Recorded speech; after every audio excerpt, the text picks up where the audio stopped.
बेनीवाल जी। धन्यवाद सभापति महोदय। सदन में आज रेल मंत्रालय के अनुदान मांगों पर चर्चा हो रही।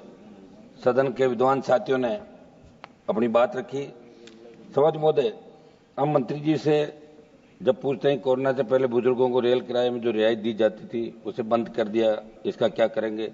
कोई जवाब नहीं आता। हम पूछते हैं जिन स्टेशनों पर ट्रेनों का ठहराव स्वीकृत था, कोरोना में बंद कर दिया, उनका क्या होगा? कोई जवाब नहीं आता।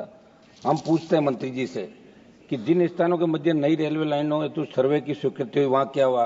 तो कई जगह का हवाला देकर ये कह दिया जाता कि परियोजना गैर अक्षम है, आर्थिक फायदा नहीं है, तो अर्थक्षम है, इसलिए आगे नहीं बढ़ा सकते। तो इन तमाम बातों से लगता है कि रेलवे को सेवा का जरिया खत्म करने का आप लोगों ने ठान लिया। रेल का मतलब ही सेवा है, तो सेवा के अंदर तो पैसा लगेगा देश का। इसमें मंत्री जी आप विशेष रूप से ध्यान दें तो इसका अच्छा संदेश आपकी एनडीए सरकार का जाएगा। भारी भरकम बजट अभी रेलवे को मिला 2.5 लाख करोड़ से अधिक का। रेल मंत्री जी ने कहा कि बजट में हर वर्ग को राहत दी गई। मंत्री जी ने 200 वंदे भारत ट्रेन था, 100 अमृत भारत ट्रेन चलाने की बात कही। लेकिन मैं मंत्री जी से पूछना चाहता हूं कि आज आप अमृत भारत वंदे भारत ट्रेनों की बात करते हैं, लेकिन मेरे नागौर से दिल्ली तक नियमित ट्रेन सेवा ही नहीं है, जबकि यात्री बाहर इतना कि रेलवे एक की जगह 2 ट्रेन बीकानेर से नागौर होते हुए दिल्ली तक चलाए तो भी रेलवे को अच्छा राजस्व प्राप्त होगा। मंत्री जी, आप तो हमारे उधर से आते हैं, मारवाड़ से, जोधपुर से, थोड़ा सा आप नागौर का विशेष ध्यान रखें, क्योंकि नागौर से ही सारी राजनीतिक उठापटक होती है राजस्थान की। हादसों को शून्य करने के वादे में विफल रेलवे। इतने बजट आवंटन के बाद भी रेल आज से थमने का नाम नहीं ले रहा है।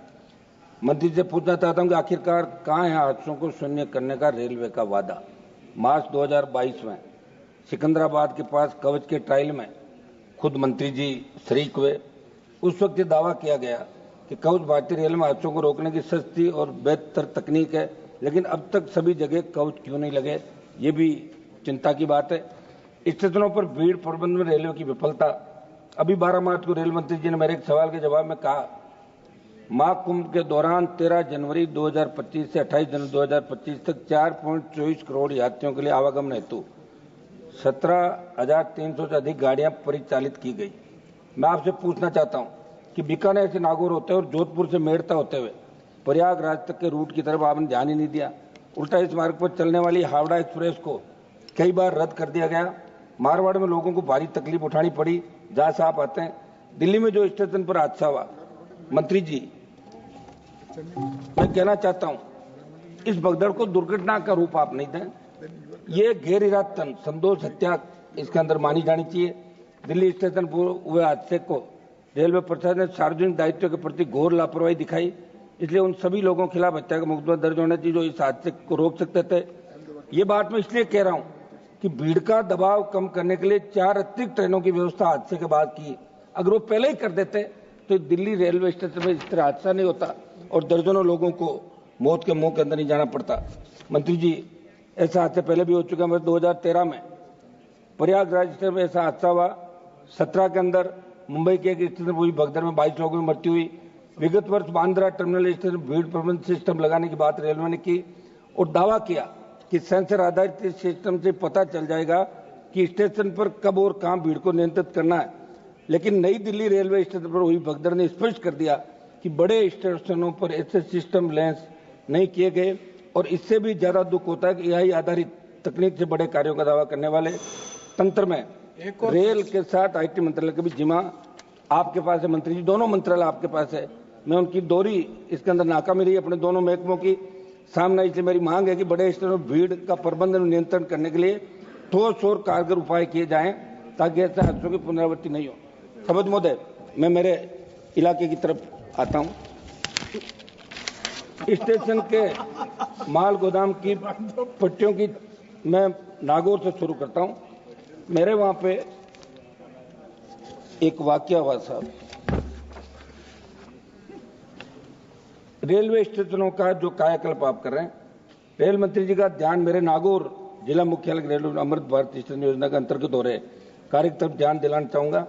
मंत्री जी, रेलवे के जिम्मेदार अधिकारियों को अनदेखी उदासीन रवैये के कारण प्लीज कंप्लीट करिए। 1.5 मिनट का नागौर नागौर पे आगे साहब, देश से इलाके पे तो आने दो, पढ़ना दो थोड़ा सा।